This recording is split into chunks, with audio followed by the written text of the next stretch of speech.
Hello दोस्तों, मैं हूं अब्दुल्ला और आप देख रहे हैं सादियस क्लासेस। तो आज हम फिर हाजिर हुए हैं एक टॉपिक लेकर के जिसका नाम है चतुर्भुज और इसके प्रकार, इसको इंग्लिश में कहेंगे क्वाड्रिलेटरल एंड इट्स टाइप। तो आइए बिना देर किए हुए इस टॉपिक को स्टार्ट करते हैं। ठीक है, और इसके पहले भी मैं ज्यामिति पे 2-3 वीडियो बना चुके हैं जिसमें एकदम जीरो लेवल से ज्यामिति को समझाया गया है। ठीक है, इसलिए अगर ज्यामिति का एकदम बेसिक कंसेप्ट आपको जानना है तो पहले उस वीडियो को देख लें। हालांकि उस वीडियो का नहीं भी देखेंगे ये टॉपिक जो है आपको समझ में आएगा, लेकिन अगर आप चाहते कि नहीं हम ज्यामिति को एकदम जीरो लेवल से जाने तो पहले उस वीडियो को आप लोग देख लें। आइए बिना देर किए अपने वीडियो को स्टार्ट करते हैं। टॉपिक है चतुर्भुज और इसके प्रकार। इसको इंग्लिश में हम कहेंगे क्वाड्रिलेटरल एंड इट्स टाइप। देखिए दोनों वीडियो इन दोनों मीडियम के बच्चों के लिए वीडियो है, और मैं जो भी वीडियो बनाता हूँ वह इंग्लिश मीडियम और हिंदी मीडियम दोनों में होते हैं, इसलिए ये दोनों बच्चे को फायदा पहुंचाएंगे। तो पहले हम देख लेते हैं चतुर्भुज किसे कहते हैं, क्वाड्रिलेटरल किसे कहते हैं। तो मान लेते हैं यहाँ पे 4 रेखाखंड है। यहाँ पे मान लिए ए बी है, दूसरा रेखाखंड बी सी है, तीसरा जो है सी डी है और चौथा जो है ए डी है। 4 रेखाखंड है इसमें, ए बी सी डी और डी है। और ये क्या है, बंद आकृति है। तो कह सकते हैं कि 4 रेखाखंड से घिरी हुई जो आकृति होता है उसी को हम मैथ में क्वाड्रिलेटरल कहते हैं। इंग्लिश में 4 लाइन सेगमेंट से जो बाउंडेड फिगर होता है उसी को हम क्या कहते हैं, क्वाड्रिलेटरल कहते हैं। और ये 4 लाइन सेगमेंट 4 रेखाखंड इस चतुर्भुज का भुजा कहलाता है। तो यहाँ पे ए बी सी डी और डी ए इसका क्या होगा, भुजा होगा। क्या होगा, भुजा। ए बी सी डी और डी ए इसका भुजा कहलाएगा। तो चतुर्भुज में कितना भुजा है, 4 गो भुजा है। उसी तरह से यहाँ पे 4 गो कोण भी है।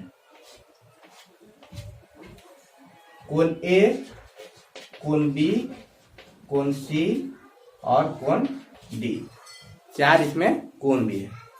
उसके बाद में इसमें 4 शीर्ष भी होते हैं, शीर्ष ए, शीर्ष बी, शीर्ष सी और शीर्ष डी।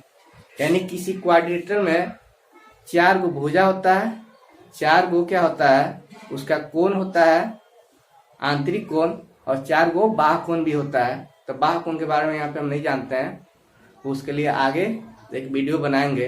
अभी यहाँ पे आपका आंतरिक कोण के बारे में ही समझना है। तो किसी चतुर्भुज के अंदर 4 गो आंतरिक कोण होते हैं, 4 भुजे होते हैं और 4 गो क्या होता है, शीर्ष होता है, और 2 ठो डायगोनल होता है यहाँ पे ए सी और बी डी। ठीक है, यानी किसी चतुर्भुज में जो अपोजिट क्या होता है, शीर्ष होता है, उसको मिलाने वाली जो रेखा होता है उसी को इसका क्या कहते हैं, विकर्ण कहते हैं। इंग्लिश में, हिंदी में विकर्ण कहेंगे और इंग्लिश में डायगोनल कहेंगे। ठीक है, तो इंग्लिश मीडियम के बच्चों के लिए समझ लें कि ये लाइन सेगमेंट, जिस लाइन सेगमेंट से ये बाउंडेड फिगर होता है वही लाइन सेगमेंट इसका क्या कहलाता है, साइड कहलाता है। तो इसमें 4 गो साइड भी है, 4 क्या है आपका वर्टिसेज है, और 4 जो है आपका एंगल है, और 2 क्या है, डायगोनल है। ये आपका चतुर्भुज का कुछ पार्ट हुआ। अब आइए देखते हैं चतुर्भुज का प्रकार, इसका टाइप्स देखते हैं। एक में है समानांतर चतुर्भुज, जिसको इंग्लिश में हम कहते हैं पैरेललोग्राम।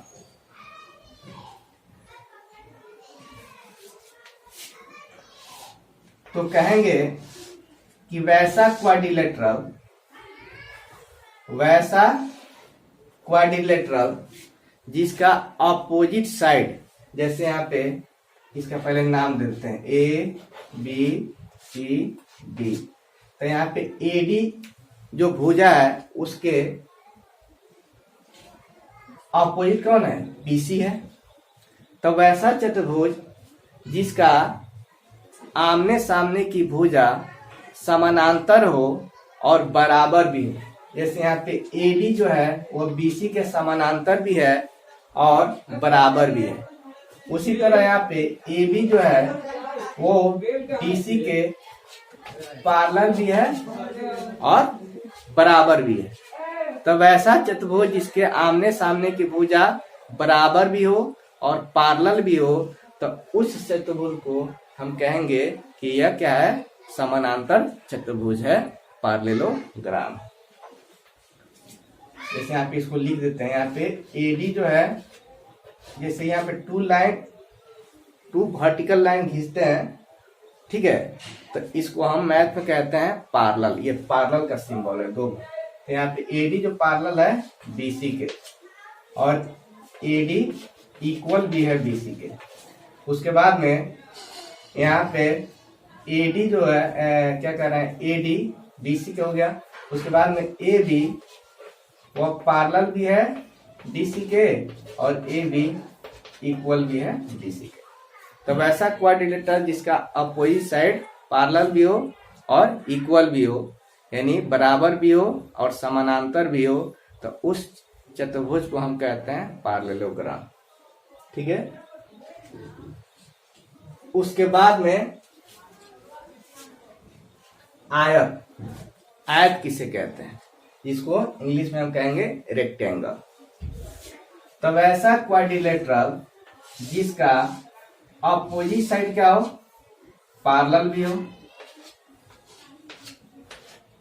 भी हो और इक्वल भी हो।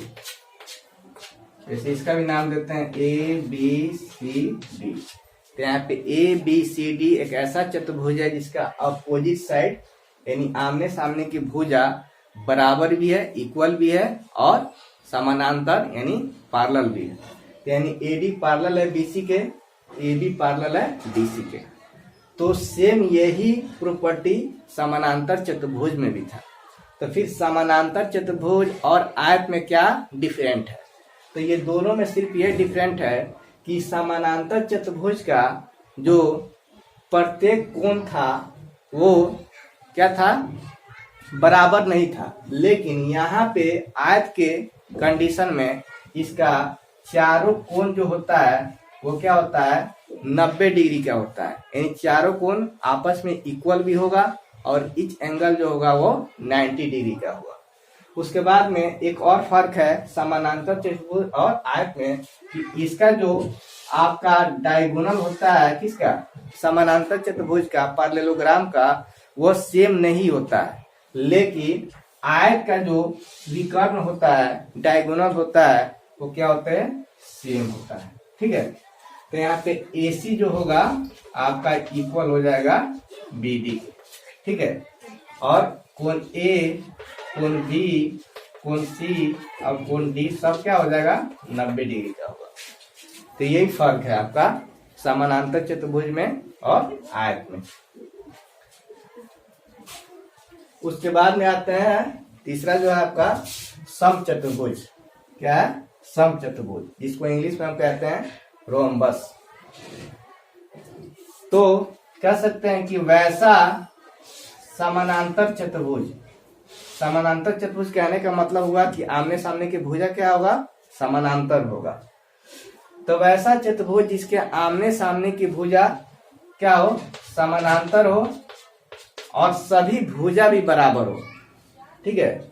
वैसा क्वाड्रिलेटरल जिसका आमने सामने की भुजा क्या हो, समानांतर हो और सभी भुजा क्या हो, आपस में बराबर हो, तो उसको हम कहते हैं रोम्बस।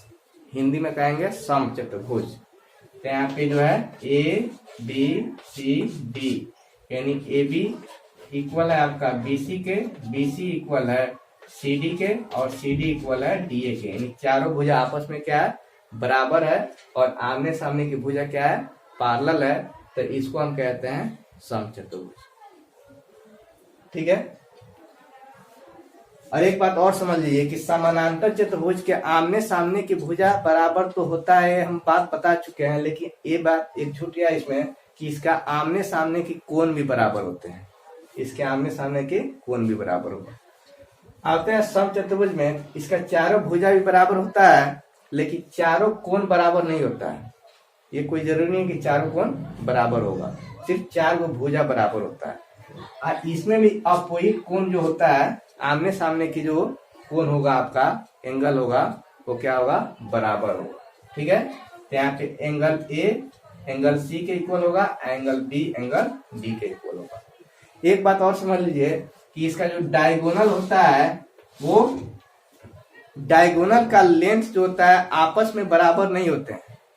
डायगोनल यानी विकर्ण के जो लंबाई होता है वो बराबर नहीं होते हैं, लेकिन इसका जो डायगोनल होता है एक दूसरे को परपेंडिकुलरली बाइसेक्ट करता है। परपेंडिकुलर बाइसेक्ट करने का मतलब क्या हुआ कि इसका डायगोनल एक दूसरे को क्या करता है, दो बराबर एक दूसरे को दो इक्वल पार्ट में क्या देता है, बाइसेक्ट कर देता है, काट देता है। बाइसेक्ट का मतलब होता है बाई मतलब दो और सेक्ट मतलब दो भाग में काटना। तो इसका जो डायगोनल होता है एक दूसरे को बाइसेक्ट करता है किस एंगल पे, 90 डिग्री के एंगल पर। तो वैसा दो लाइन जो एक दूसरे को 90 डिग्री पर कट करे और बाइसेक्ट भी करे तो उसी को कहते हैं हम परपेंडिकुलरी बाइसेक्ट। यानी इसका जो विकर्ण होगा एक दूसरे को 90 डिग्री पर क्या होगा, समद्विभाजित करेगा। हिंदी में इसको क्या कहेंगे, समद्विभाजित करता है किस पर, 90 डिग्री के कोण पर। ठीक है, और समानांतर चतुर्भुज में जो था उसका डायगोनल एक दूसरे को सिर्फ बाइसेक्ट करता है, परपेंडिकुलरी बाइसेक्ट नहीं करता है लेकिन सिर्फ बाइसेक्ट करता है। उसके बाद में आते हैं वर्ग, इसको हम इंग्लिश में स्क्वायर कहते हैं। तो वैसा चतुर्भुज, ठीक है, जिसका क्या हो, चारों भुजा बराबर भी हो, चारों भुजा बराबर हो, वैसा चतुर्भुज जिसका चारों भुजा बराबर हो, चारों कोण भी बराबर हो, चारों कोण भी बराबर हो। ठीक है, और आमने सामने की भुजा तो समानांतर होगा ही। तो वैसा क्वाड्रिलेटरल जिसका आमने सामने की भुजा समानांतर भी हो, चारों साइड यानी भुजा बराबर हो, चारों एंगल यानी चारों कोण भी बराबर हो, और इसका यानी हर प्रत्येक का जो वैल्यू 90 डिग्री का हो तो उसको हम कहेंगे वर्ग, स्क्वायर। ठीक है, और समचतुर्भुज और स्क्वायर में यानी वर्ग में सिर्फ ये फर्क है कि इसका हर एक कोण जो था वो 90 डिग्री का नहीं था, लेकिन इसका हर एक कोण 90 डिग्री का है। इसका डायगोनल लेंथ में एक दूसरे के बराबर नहीं था, लेकिन इसका डायगोनल, इसका विकर्ण होगा वो आपस में क्या होगा, बराबर होगा। ठीक है, कोई पूछेगा समचतुर्भुज और वर्ग में क्या फर्क है, तो समचतुर्भुज और वर्ग में सिर्फ यही फर्क है कि इसका हरेक वर्ग का हरेक कोण जो होता है वो 90 डिग्री का होता है, लेकिन समचतुर्भुज का नहीं होता है। और इसका डायगोनल भी क्या होता है, वर्ग का सेम होता है, लेकिन समचतुर्भुज का डायगोनल सेम नहीं होता है। और समानता पूछेगा तो इसका भी चारों भुजा बराबर होते हैं, इसका भी चारों भुजा बराबर होते हैं, इसके भी आमने सामने की भुजा समानांतर होते हैं, इसके भी आमने सामने की भुजा समानांतर होते हैं। उसके बाद में एक और समलंब चतुर्भुज, समलंब चतुर्भुज किसे कहते हैं।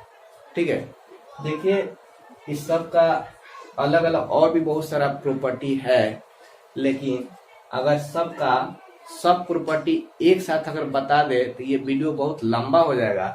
इसलिए अभी इस सब का कुछ प्रॉपर्टी है उसको छोड़ते हुए हम चल रहे हैं। जब एक एक करके एक टॉपिक एक फिगर पर लेकर के आएंगे तो उस वीडियो में हम उसको पूरे डिटेल से जानेंगे और हर एक प्रॉपर्टी को जानेंगे, क्योंकि हर एक फिगर का हर एक प्रॉपर्टी बताते हुए चलेंगे हम तो ये वीडियो बहुत लंबा हो जाएगा।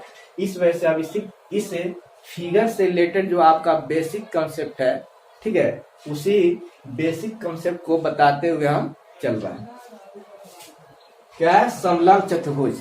समलंब चतुर्भुज किसे कहते हैं, तो कोई भी चतुर्भुज जिसका कोई एक जोड़ा भुजा क्या हो, पैरेलल हो।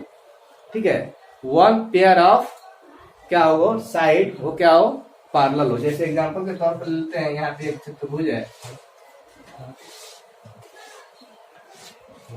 यहाँ पे एक चतुर्भुज है जिसका हम नाम देते हैं ए बी सी और डी। तो यहाँ पे एडी जो है, यहाँ पे एडी वह पैरेलल है किसके, बीसी के। सिर्फ एक जोड़ा यानी वन पेयर जो साइड है वो क्या है, एक दूसरे के पैरेलल है। अब बाकी दूसरा पेयर जो है, दूसरा जोड़ा है, वो एक दूसरे के पैरेलल नहीं है।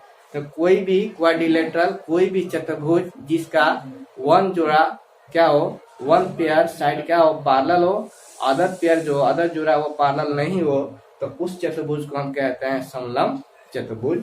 यहाँ पे एडी पैरेलल है बीसी के, लेकिन ए बी पैरेलल डीसी के नहीं है, इसलिए हम इसको कहते हैं समलंब चतुर्भुज। और जिस समलंब चतुर्भुज में जो नॉन पैरेलल जो साइड हो वह आपस में अगर बराबर भी हो, तो उसका एक दूसरा नाम हम देते हैं जिसको कहते हैं आइसोसेलेस समलंब चतुर्भुज। इसको कहते हैं सम, क्या कहेंगे, समद्विबाहु समलंब चतुर्भुज, और इंग्लिश में कहेंगे आइसोसेलेस ट्रेपेजियम।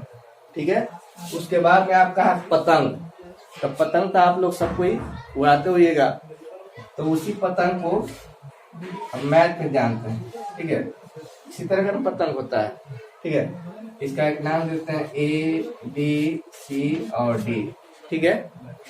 तो यहाँ पे पतंग में क्या होता है, ये ए बी इक्वल होता है एडी के, और बी सी इक्वल होता है किसके, सी डी के। वैसा चतुर्भुज, ठीक है, जिसमें इस तरह का गुण हो, A B parallel, A B equal हो एडी के और बी सी इक्वल हो सी डी के, तो इसको हम कहते हैं काइट। और इसका भी जो डायगोनल होता है एक दूसरे को परपेंडिकुलरली क्या करता है, बाइसेक्ट करता है। तो आपका आशा करते हैं कि आपका ये चतुर्भुज और इसके प्रकार अच्छा तरह से क्लियर हुआ होगा। ठीक है। अगर इसमें आप लोग को कोई कंफ्यूजन है तो कृपया कमेंट करके मुझे बताइएगा, उसको हम दूर करने की कोशिश करेंगे। और आपको अगर ये वीडियो अच्छा लगा है, ठीक है, तो आप इस वीडियो को अपने दोस्तों के साथ शेयर भी कर सकते हैं। आप यदि मेरे चैनल पर नए हैं तो इसको सब्सक्राइब कर दें और उसके बगल वाले बेल आइकन का बटन दबा दें, ताकि इसके बाद में जो भी वीडियो आपको बनाऊं वो आपका उसका नोटिफिकेशन आपको मिल जाए। चलिए आज का वीडियो यहीं पे समाप्त करते हैं।